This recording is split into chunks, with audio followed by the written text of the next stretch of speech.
Welcome to Redtastic. Story 1. I, 27 female, am the child of second-generation Latina immigrants. My parents are both well-employed and so am I. On the other hand, my husband, 29 male, is the second child of his wealthy conservative parents. They are so white, their genealogy can be traced to the first set of American pioneers. My mother-in-law, 60 female, planned a vacation for her entire family, including us. And it was on one of these very exotic vacation sites. We stayed in their holiday home, which is in a great location because you get an overview of the place from the balcony.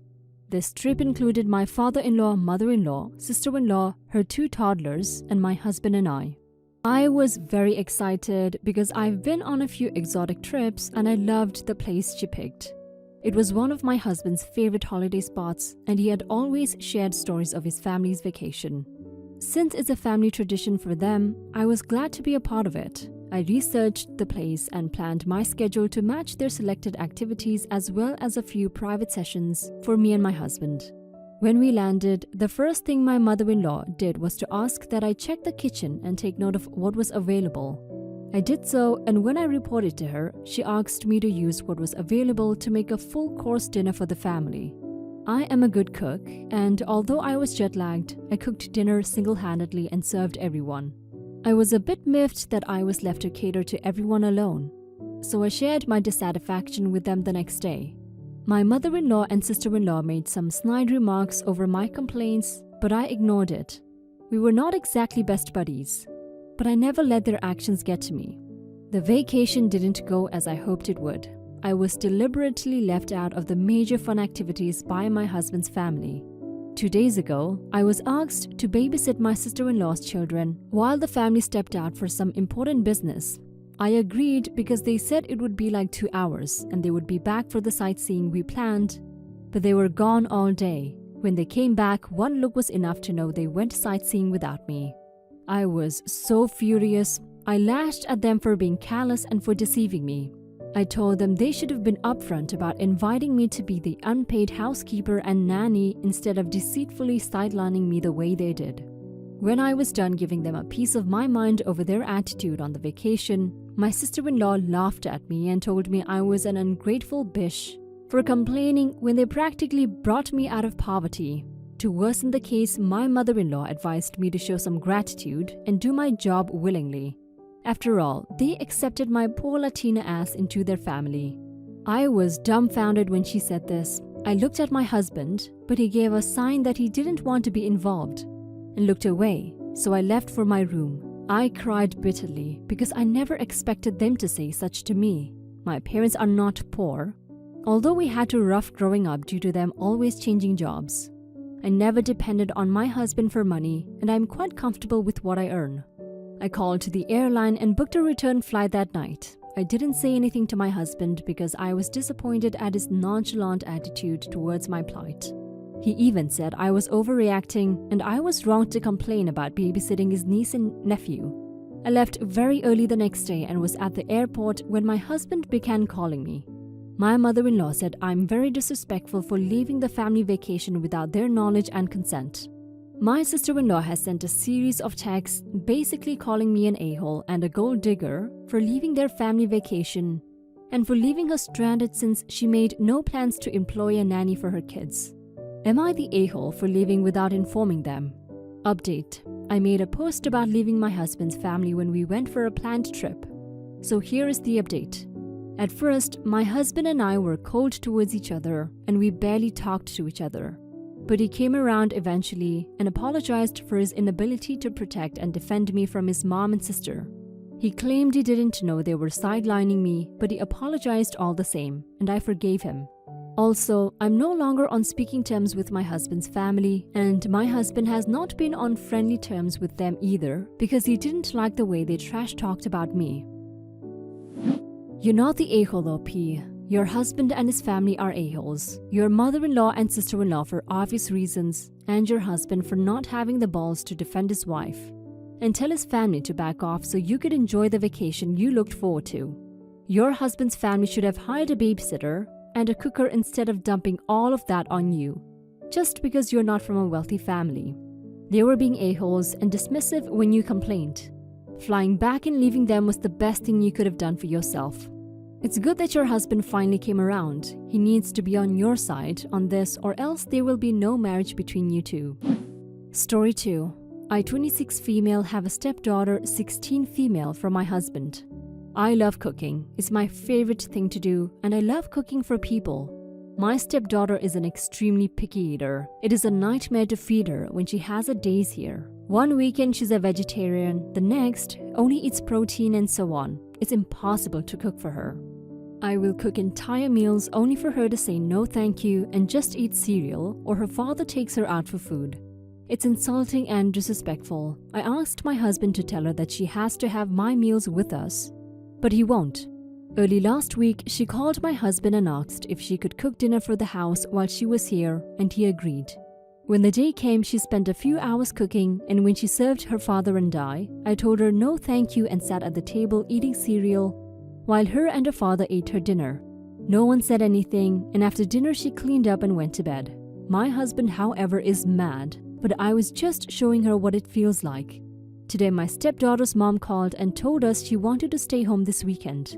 Now my husband is more angry, but I was just doing what she always does, giving her a taste of her own medicine. You're the a-hole, OP. You are the adult, and yet you still resorted to doing something so immature. You could have spoken to your stepdaughter about how much you don't like her rejecting your food after you're done preparing it. I understand that it gets frustrating and annoying when you spend hours in the kitchen cooking only for your food to be rejected for some reason. Your husband should have spoken to his daughter before things got this bad. You owe your stepdaughter an apology for your behavior, and then you can sit her down and have a talk with her about hers. And if she doesn't change, stop cooking for her. Story 3. My husband and I don't want kids. My mother-in-law is big into family in the traditional sense. She has been pushy with us about having kids since we got married. Literally, the week after we got engaged, she started asking. My husband has always changed the subject and has even told her that it's really none of her business. Every time we see her, she asks. Everything we do is built around the idea of having kids. 3 years into our marriage, my husband said we might not even have kids. And mother-in-law would not hear it. In year 4, my husband had a vasectomy and I had a tubal. So this weekend we were all at their home enjoying some barbecue and drinks and everything. When I get up to grab a beer, my mother-in-law asks me if maybe I should drink water instead because, wink wink, nudge nudge, you never know. I was annoyed by this and said, there's really no chance. Mother-in-law, all wide grin, said, oh come on, it's time for you two to finally get serious. Put down the beer and tell us when we can finally expect you two to finally make your family official. I said, we've been official for about 5 years now, mother-in-law, and drank the beer. Husband laughs with me. Mother-in-law gets more annoyed and says, well, you won't be real, last name, until you bless us with babies. Husband says, Mom, enough. Mother-in-law pushed again. Husband repeated. After about 15 minutes of the usual comments, I finally snapped and said, Mother-in-law, husband got snipped. I had my tubes tied. We're not having kids. You need to stop bringing it up, period. Well, I thought I started World War III. She started crying and stormed off. Family looked at us with disgust and stormed off to comfort her. We left. Party kinda ended. The social media bullshit started shortly after. Vague posts, links about how motherhood is a woman's greatest calling, listicles and how unhappy childless women are, etc. Some memes about how, I guess I wasn't a good enough mother and won't be graduating to grandmother. It's obnoxious to the point that I just muted all of them. My mother-in-law finally called me this morning and told me that she was willing to put all this behind us if husband and I came over and listened to her reasons that we really need to have kids.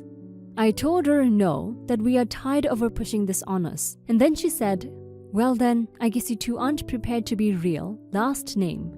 I would like a refund for what we paid for the wedding. It wasn't that much, it was like $400 for the rehearsal dinner. I hung up on her. When recounting this to my friends, a few of them said that I was the a-hole here for dropping it like that. But I don't think she was ever going to drop it if I didn't finally make a serious, direct comment about it. So am I the a-hole? Now for some comments. Not the a-hole. I hate people that are pushy about big life choices. It's not a life, it's not a choice, whether you guys have kids or not. You aren't an a-hole for refusing to have children, nor are you an a-hole for making it very clear that you never intended to have children. Also, the motherhood is a woman's greatest calling thing is freaking sexist. Not the a-hole. While the reveal could have been handled with a little more tact maybe, mother-in-law pushed and pushed until you snapped. She was warned multiple times and would not let it drop. She's the a-hole. And everyone who posted stuff about real women having kids are a-holes. If you had dropped that bomb right away, I would have voted the other way, but mother-in-law was asking for it at that point. Not the a-hole. I love kids. I want my kids to have kids, but more importantly, I want my kids to live a fulfilled life. That may or may not include grandkids for me. That's their choice, and my job as a good dad is to support that perfectly reasonable choice. I get the mother-in-law being frustrated or sad about no grandkids. It sounds like that was important to her, and no one likes to lose a dream. However, it is your life, and it sounds like she kept poking and wouldn't listen to a no. When you won't listen to kind responses, sometimes you only get stuck with blunt, rude, whatever works. Let some time pass, reminder that you and your son love her, but that you don't want to discuss kids anymore since it's such a sore subject. Hopefully she will let it go. Doubtful, but hopefully.